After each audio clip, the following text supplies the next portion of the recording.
It's midnight right now. I probably, realistically, have to get up at about 5 a.m. to get everything together, book a grab to the airport, and then arrive early enough to catch my flight. I'm thinking I should just go to bed right now and pack in the morning. That's always a terrible idea. I'm a traveler and I know this. That does not look good. I feel like I'm gonna pass out at any given moment. It is in fact 5:30 a.m. I did not sleep. Stayed up because I was so stressed. I was thinking about a million things. I was overthinking again, and I hate when I get like that. I can never sleep when that happens. So I pulled an all-nighter. On top of that, I have a limp.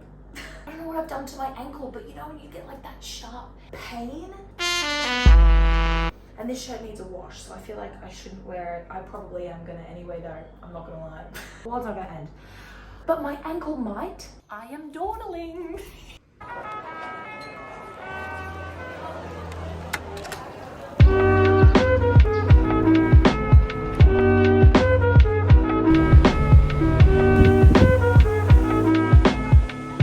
I just left the hostel that I was in for a few hours. I feel a little guilty about it, I still do. I had no air conditioning.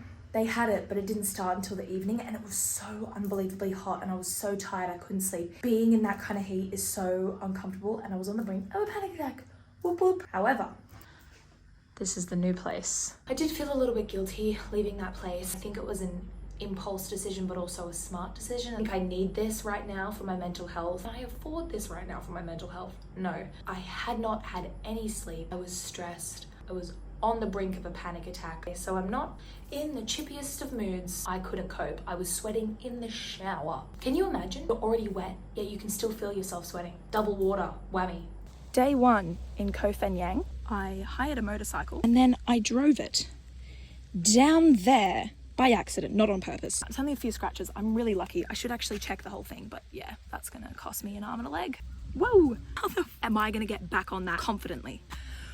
Because I'm shaking. It is my third day in Koh Phangan and we've had some issues. I crashed my bike, absolutely went right off the road and scratched it up and then got quoted 4,000 baht. Fix it. My mental health isn't the greatest. Week before my period is usually rough, and then I've had some other things going on. I'm just gonna relax and focus on myself and try and feel a little bit better so I can get back to my chirpy, fun self.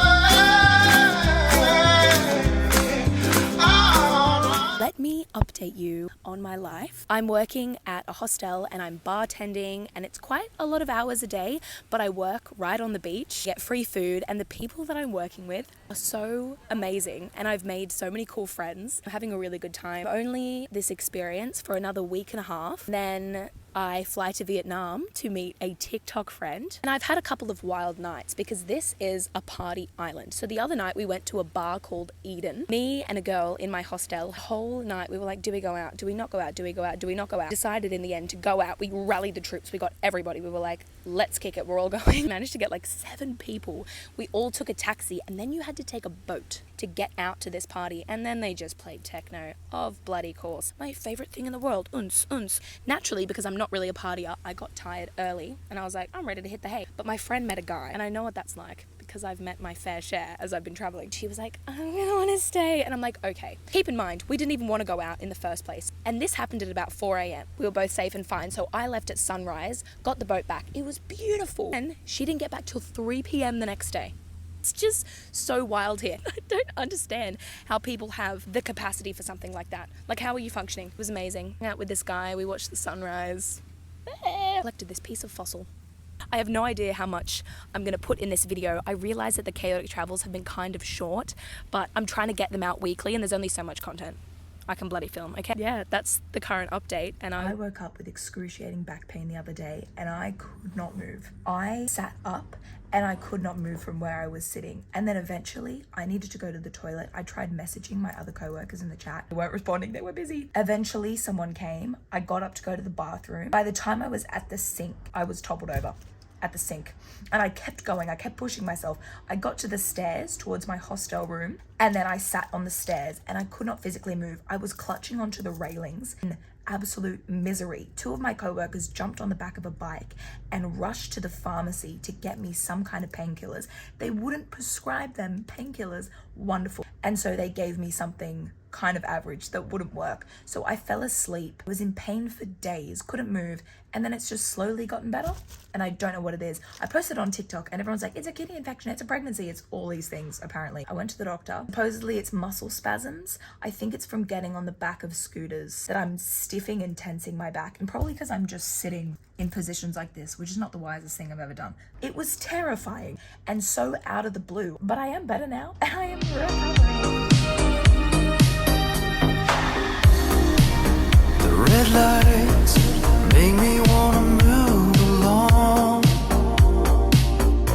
I have a lot to update you on, and I'm currently on the way to Phuket. So much has gone wrong.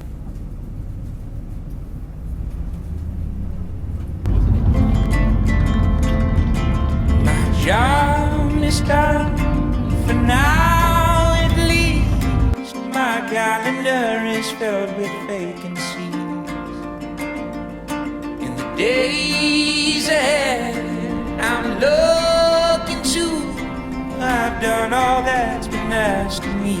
So I had booked my flight to Vietnam about a week before I was planning on leaving. I booked it while I was volunteering with World Packers, right? It gets to 2 days before I'm leaving and shocker, poof, slipped my mind. I need a visa. Isn't that great? So I freak out. I'm at work and I rush and I apply for my visa and I realize it's too late because my flight is on the weekend and you can only get visas during working hours. To the day of my flight and I miss it. I don't go because what am I gonna do? I'm not gonna be allowed in. And that night I went to the half moon party and absolutely got down. It was a hoot and a holler. I got absolutely slammed. Not a delicious sight to see, but I had fun. My problem, but not my responsibility. But then I decided just to go to Phuket for a couple of days and it was rainy. The whole city was wet, feeling that I've never known quite too well. So I ended up messaging a random lady, getting my visa expedited and booked a flight for the next day to come and see my friend. I made it at the apartment on the very last 2 nights. I was really skimming for time. We decided that we were really exhausted. We spent hours trying to book something and so we ended up booking like a really nice resort. Lost, confused, befuddled. They're walking around in a circle. Yeah. We need to find our room ASAP because Logan's going mad. Now I'm in the resort and for the past couple of days we've been exploring Vietnam for what it has to offer, and what we've discovered is one, a lot of people do not speak English and that is okay. We are visitors in someone else's country. Totally bloody normal. We've also discovered that the food is delicious. We have gone to eat at some incredible food places.